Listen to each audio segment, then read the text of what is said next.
Hey everyone, welcome to another episode of Retain, Grow, Thrive. I am very lucky to have a friend of mine on today, Jason Young from Ballistic. Jason is also a fellow man of God. He's someone I've known in business for a long time. We share the same passions and interests. He's an incredible businessman, an incredible agency owner and founder, a very loving dad and family man as well, and husband. So, without further ado, I want to introduce Jason Young from Ballistic Agency. How you doing, Joe, Jason? man, I'm good. I'm even better after that intro. I sound like an accomplished person, like I've actually done something. I You appreciate certainly that. you certainly have, my friend. No, it's really good to have you on the show. I mean, selfishly, a lot of people may or may not know, but firearms, the tactical space, that's very much where my interest lies. So you and I can chat all day about technology and SaaS and digital, but then we can also talk all day about that side of things. So I'd love for you to just give a little bit of a background about Ballistic, Jason, how you got into the agency space, how you really found your niche. Because I think, unlike a lot of other agencies who try and really go wide and try and work with everyone or the all of those sorts of things, I feel like you've done an incredible job at Ballistic of really kind of niching down and working with a lot of cool brands. So can you give a little bit of background on that? Yeah, absolutely. I appreciate the opportunity. So 17 years ago, during the economic downturn of 2008, I got let go. I got laid off, and that hurt. But I looked at my wife and my two children at the time, and I said, you know what? We can't be any more poor than I am now. And I've always wanted to start a business. I'm a recovering IT guy, so that I had worked in IT prior to that, mostly on like servers, switches, routers, that kind of thing, internet technology, web hosting, Yep. that kind of deal. Yep. And I wanted to apply that to an industry that was just starting to boom. And that was an industry that I've been involved in and interested in since I was 5 years old when my dad took me shooting for the first time. And that is the gun industry, or as we call it professionally, the shooting, hunting, and outdoor and tactical space, the shot industry. Yep. And so what I did 17 years ago was decide to help people in the industry sell direct to consumer online, and specifically manufacturers, large dealers, and distributors. And that has taken me um, exactly where I wanted to be, quite honestly. And it's because from day one, like you said, I chose a niche and went hard into it. When you choose a Yep. niche like that, you you answer a lot of questions immediately. Who am I? What do I stand for? Who do I serve? Who do I market to? What events do I go to? Lots of questions get answered when you decide on a niche like that early on. Did it limit our growth in the early days? Yes, absolutely. We could have taken money from anybody that wanted to sell online and do a better job, but we stuck to our guns and decided to just serve this industry. And so that's kind of how we got started. Also, selfishly, I love attending the events and the people in this industry, but also going to shooting matches and training classes and that kind of thing. So those are legitimate events and calendar items that I can attend and make a part of my business.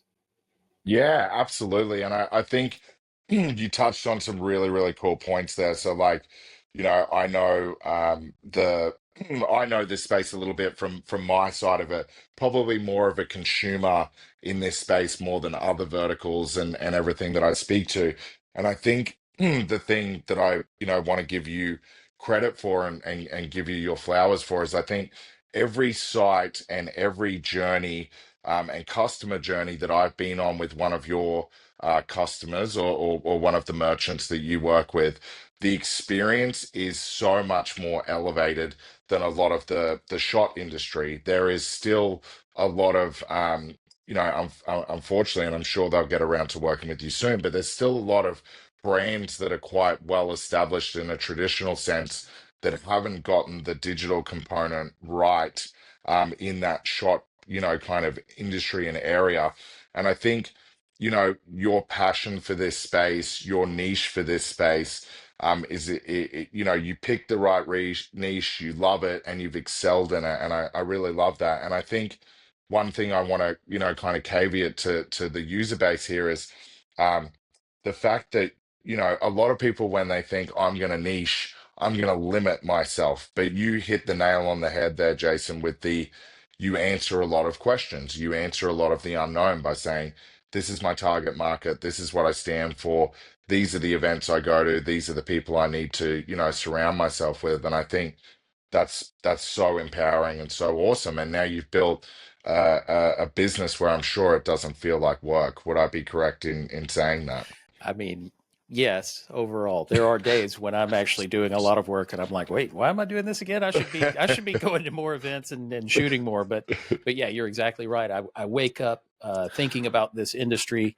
I've been a part of it since I was a child. I've been shooting and hunting, as long as I can remember. And that's part of just growing up in the South and, with the dad that I have, who was very awesome to see that and get me started in that. And my brothers, um, it is work, but it's enjoyable work. And one of the other benefits of working in a field that you have been involved in for so long, I walk in the door and I already know their product catalog. I already know their approach, their go-to-market strategy, who they're targeting, their price points, their products, that kind of thing. And so it just helps it shortens the process quite a bit just by having Yeah. that innate understanding of the products and the industry. Yeah, no, I absolutely love that. And from my understanding, from our conversations and just my general understanding of the shot industry is that everyone's actually quite helpful, right? So it's like I'm sure you have brands that you're currently working with that actually introduce you quite regularly and refer you to other brands and other brand owners that they know. Would I be correct in kind of assuming that? Yeah, that's exactly right. The people in this industry are very loyal. Yeah, And when you do a good job for them, they'll do a good job for you. And that's referring you around or tooting your horn for you so you don't have to, that kind of thing. But yeah, then also, we've run across some great tech partners like yourselves who are generous. We try to live in this abundance mindset here at Ballistic, that there's room at the table for everybody. So we have yeah. so many friendly competitor agencies that we work with or that we know or we help when we get stuck, and vice versa. It's a great industry and it's a great ecosystem that we're a part of, and the tech partners we work with are definitely part of that too. No, absolutely. I love that. And I think we really are blessed. Like I remember, I've had certain difficult periods throughout careers or things going on in life, and it's nice to know that you can, connect with not only your close friends and family on things, but you can actually connect with your colleagues in this space. I really think we're lucky to have an ecosystem of friends in this space. So I couldn't agree more, Jason. Okay, so I want to kind of dive into what's happening. Oh, sorry, what's happening at the moment. So I'm just going to pause here and I'll dig straight back in. I had someone trying to call on Slack. My bad. Yeah, you're good. So I just want to kind of dive in here, Jason. We've recently kind of, everyone's experiencing tariffs. It's the talk of the world. It's the talk of the town. Very much the talk of our ecosystem. There's quite a lot of things going on, and it's definitely been something I've, been talking to a lot of tech founders and agency and tech partners about on the podcast. And I want to discuss this with you a little bit because I think the really cool thing about Ballistic that's probably different to, a lot of the agencies that we speak to and agency founders that we speak to is that you guys are incredibly fortunate enough to work with a lot of really American made and manufactured companies. So I'd love to just kind of hear from your side of things what that looks like working with, American manufacturers who are not only a brand, but they're actually creating the product. They've got a very rich culture a lot of the time. And second to that, do you find that when we speak about tariffs and those sorts of things, 'cause it's very topical at the moment, do you find that that's actually helping your merchants and helping Ballistic in this current state? Well, to answer that second part, yes, I think it does, and it is, but we're still early on in that. So the tariffs are just now starting to come into effect, and they're at at a certain level, which they may increase over time or that kind of thing.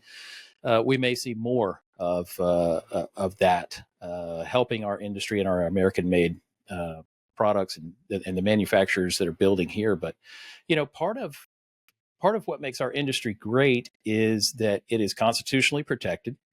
Yep. And then it is also legislatively protected. Like there's a lot of like if you want to build a product for the United States military or certain branches of the government that have three letters Yeah. signifying Yep. their name, Yep. it needs to be American made. And American made is very stringent. That title, American made, it's basically everything from raw components to the finished product has to be Yep. American made. And so we're a little bit protected from some of what's going on with tariffs. Now, there are some great overseas firearms manufacturers, accessory manufacturers, and they're going to pay the price a little bit. But I feel like some of those brands that are serious about this market have already brought manufacturing over to America. You look at somebody like Glock, who was an Austrian company. They make a Yes. great product at a great price, but they saw how serious we are about it here, and they wanted to compete for more government contracts and that kind of thing. So they brought manufacturing to Smyrna, Georgia, 2 hours from Yes. where I'm standing right now.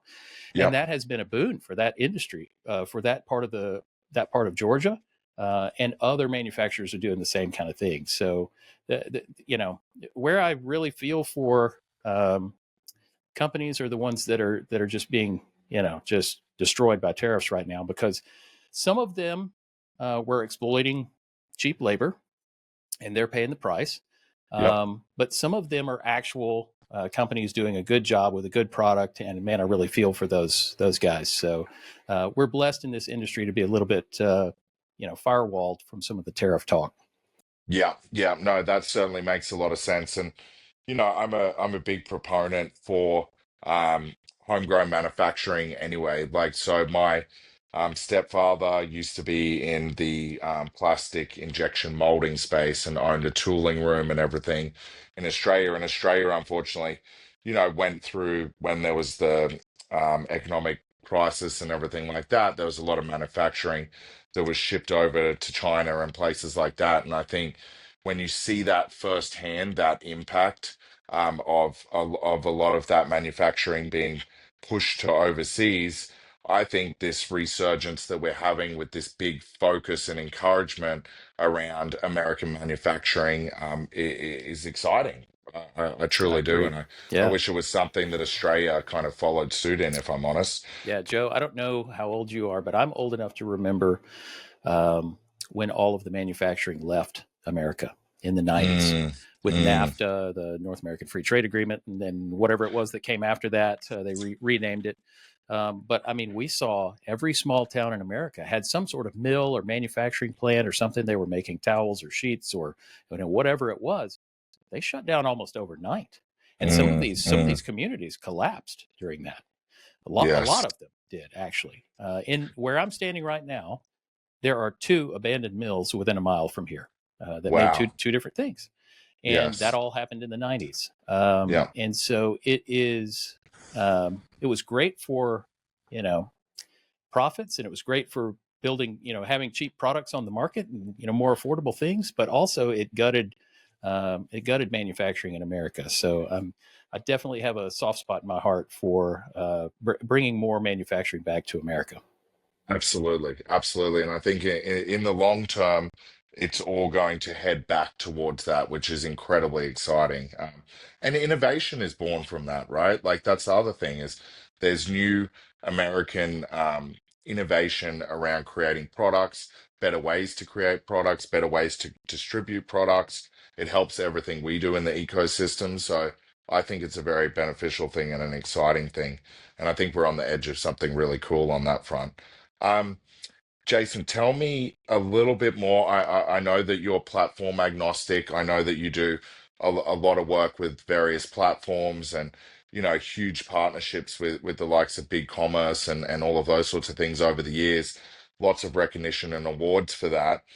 Tell me a little bit more about. I know the Shopify space is opening up slowly to the shot industry and gradually. What are you guys kind of doing in that positioning in the market at the moment? Yeah, you hit the nail on the head. So we've been doing e-commerce from basically day one, and big commerce. We're probably, I guess, the oldest big commerce agency out there. We were Wow. putting people on big commerce in 2010. Wow. Actually, Yeah. 2009 was the first one we built, and so Yeah. that's a long time. Yeah. But other platforms come along, and you want to serve clients where they are, and you want to tailor the needs that they have, to the, and choose the right platform for the needs that they have.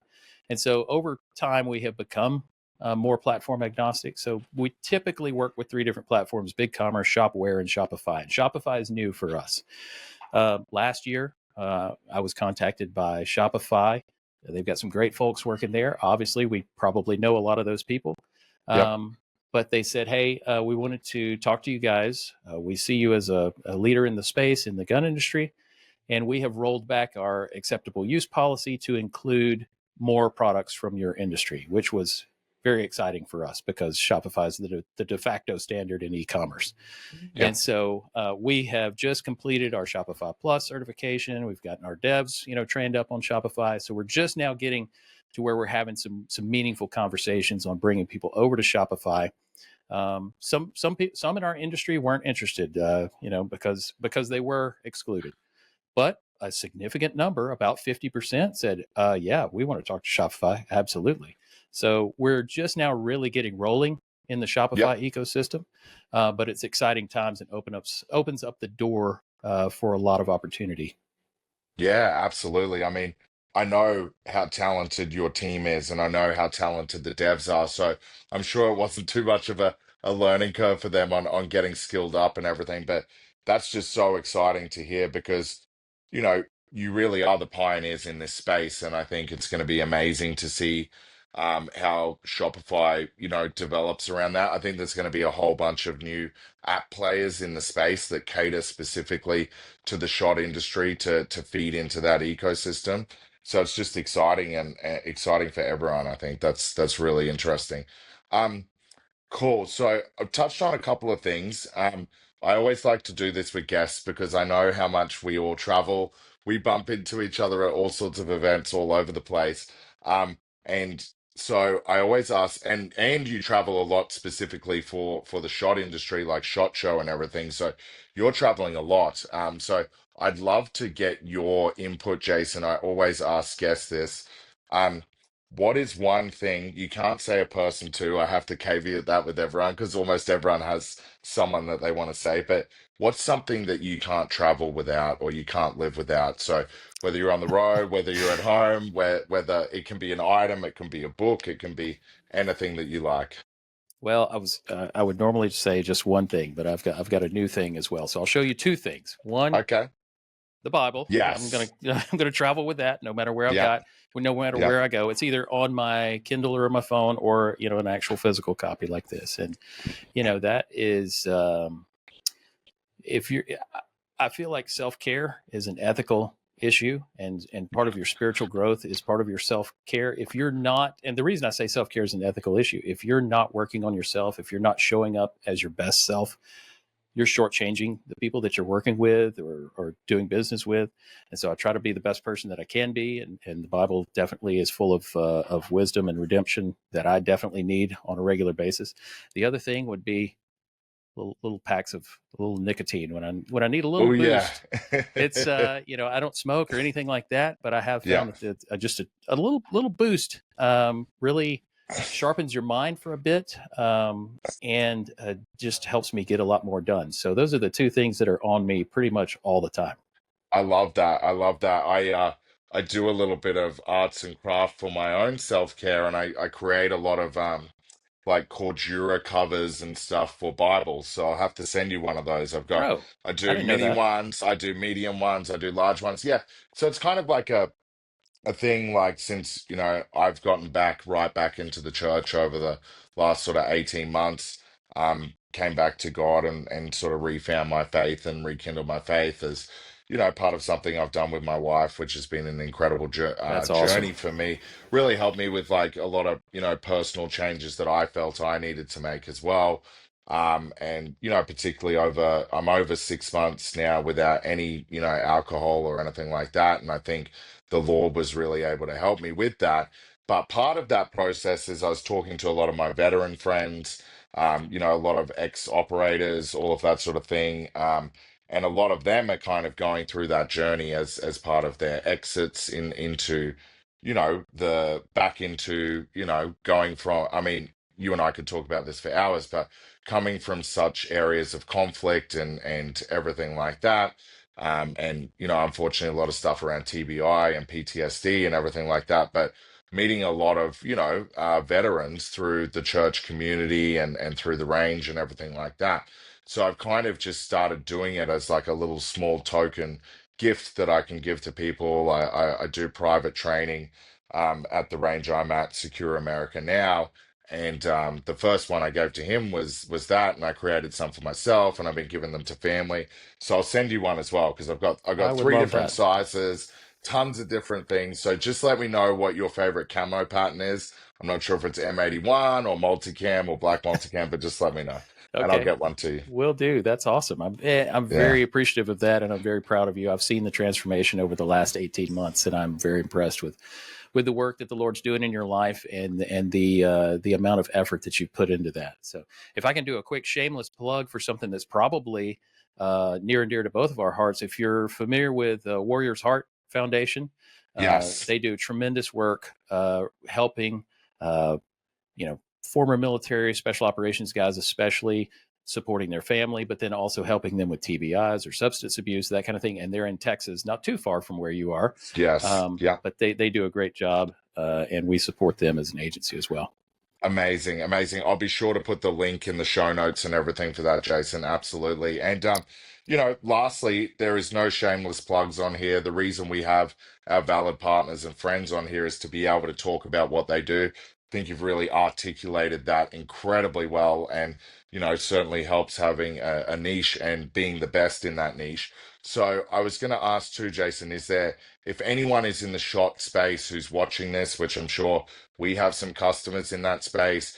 We're going to be, pushing this out quite aggressively. Is there anything that you want to sort of say to them or offer to them so that they can, connect with you? Yeah, absolutely. You can reach out to us at ballisticagency.com, and we're happy to take a look at your complete tech stack and then do a free audit as well and talk you through that. So happy to do that for anybody that sees this on this podcast. Whether it be conversion rate optimization, SEO, the website analysis, email marketing analysis, whatever it might be.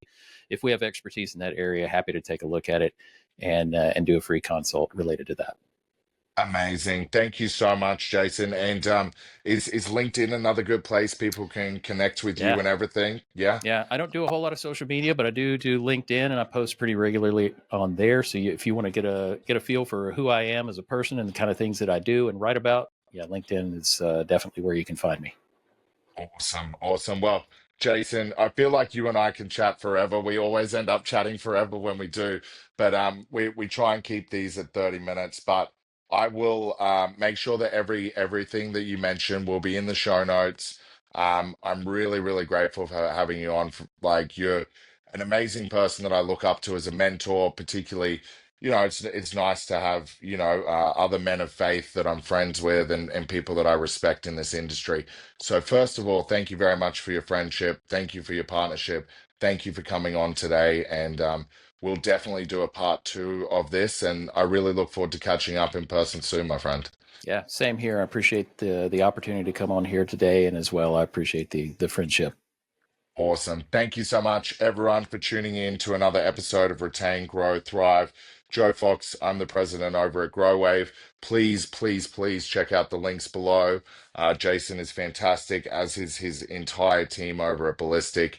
If you're in the shot industry, you should be talking to these guys ASAP. Thank you all for tuning in. I'll see you again soon.